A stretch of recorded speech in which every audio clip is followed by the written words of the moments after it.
رحمن يا رحمن ساعدني يا رحمن اشرح صدري قرآن املأ قلبي قرآن واسق حياتي قرآن. All of these contribute to increase the prevalence of hypertension in Nigeria.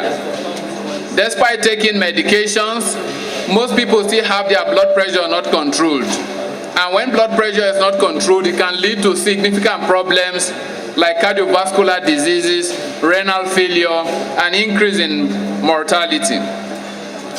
Globally, 27% of patients with hypertension do not have their blood pressure controlled among high-income countries. Whereas in the low-income countries, the values are much lower. 10% of patients with hypertension have their blood pressure controlled.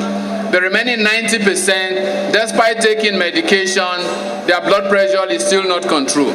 So we decided to conduct a study to assess the determinants of blood pressure control among the hypertensive patients we were seeing in our facility. So the study was a descriptive cross-sectional study and was conducted in the general and medical outpatient clinic of ISTH. So we used both the family medicine clinics and the medical clinic, as the cardiovascular clinic, the renal disease clinic, and all the outpatient clinics where hypertensive patients were being seen. And we used systematic sampling to recruit 502 consenting adults who were diagnosed with hypertension and have been hypertensive for at least 1 year. This study was conducted in 2021 between January and March. We used a semi-structured questionnaire to collect data. The questionnaire was pre-tested and pre-validated. The blood pressure was checked using the Omron Digital Classic IntelliSense, and we did 3 recordings and took the average of the last 2.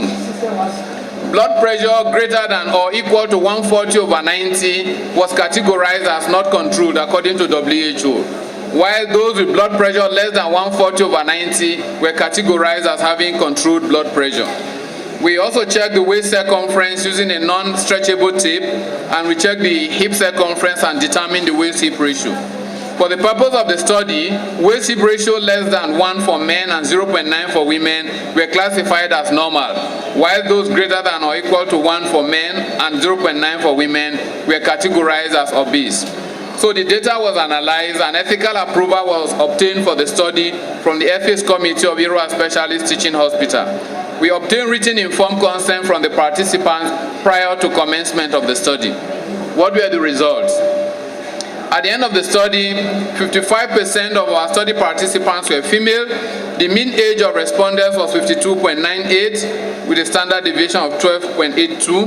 More than half of them had secondary education. 44.6% of them earned below the minimum national wage of 30,000 naira per month because they were mostly traders and farmers. Most respondents, 66.1% were married, and over 70% were Christians because the study was conducted in Edo State where we have most of our patients Christians. Majority of our respondents had poor blood pressure control, 64.8. So the control rate was less than 40%.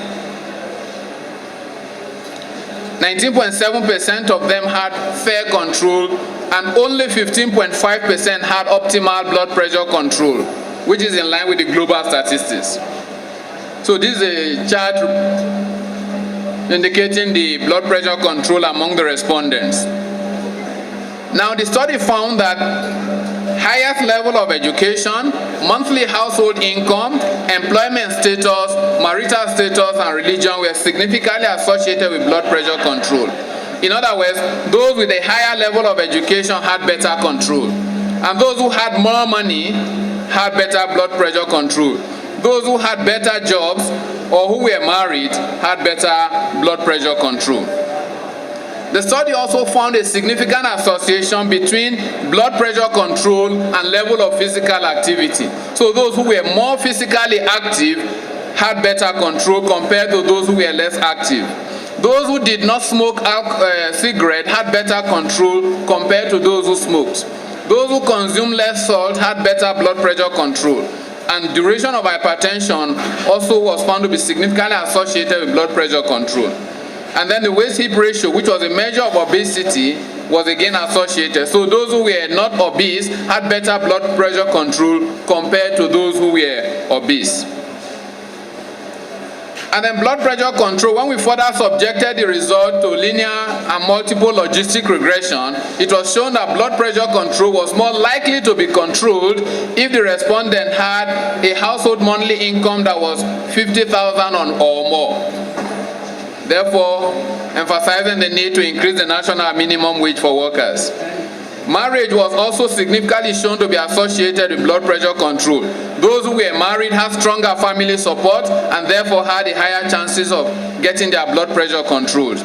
Being physically active also was shown to have a greater association with improved blood pressure control, and not being obese was also associated. What was the limitation of our study? Our study was hospital-based, and we know most patients don't come to the hospital. They buy their drugs in patent medicine store or traditional healers. Some don't even know their blood pressure control. So all of those people who didn't come to the hospital were not captured by our study. And then the response was based on self-report.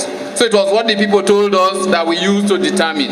What if they lied? So recall bias was a limitation in this study.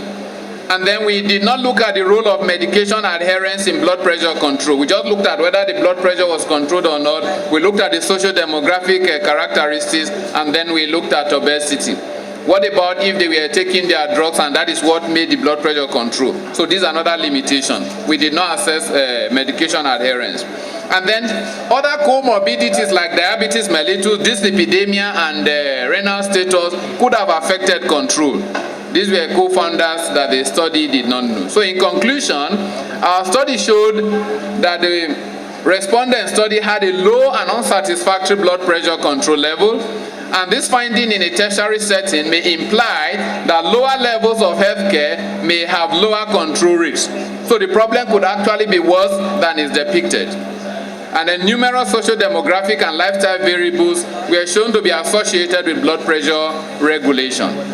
The recommendation from this study, therefore, is that in patients with hypertension, lifestyle adjustment of risk factors like obesity, as well as non-drug therapy approaches, should necessarily, therefore, be emphasized and intensified in addition to adherence to drug treatment. Thank you very much. رحمن يا رحمن ساعدني يا رحمن اشرح صدري قرآن املأ قلبي قرآن